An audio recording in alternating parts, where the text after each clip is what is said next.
Hello, I'm Heinrich. I'm from Hong Kong and I'm going to give some suggestions on learning tonal languages.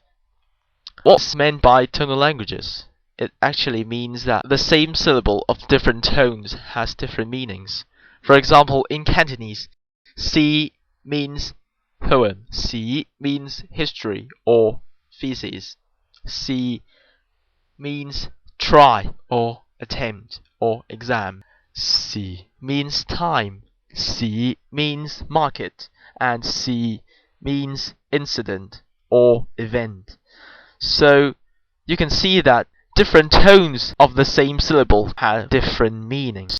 So try not to mess them up. But what is the method? So it is an analogy of learning the tones. For example, when you learn some languages with different grammatical genders, like German, when you learn a noun, you always memorize the word with the article in front of it. Die Zeit, that means time. Actually, Zeit means time, and die is just the article, but you always memorize that like die Zeit.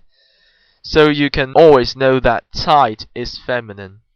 Under the same principle, we can memorize the tones by the same method. Whenever I learn a word, for example, C, I always memorize the tone. For example, the third tone, C, C, C, C. Altogether, C means try or attempt, and memorize it.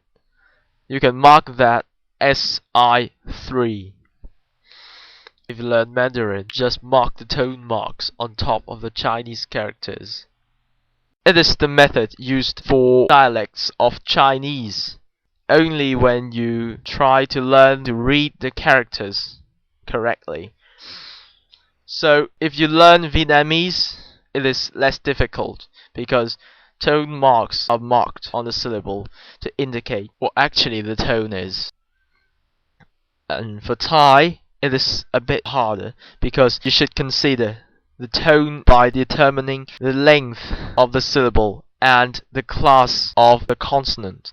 Anyway, always memorize the tone with the pronunciation so that you can learn it easier.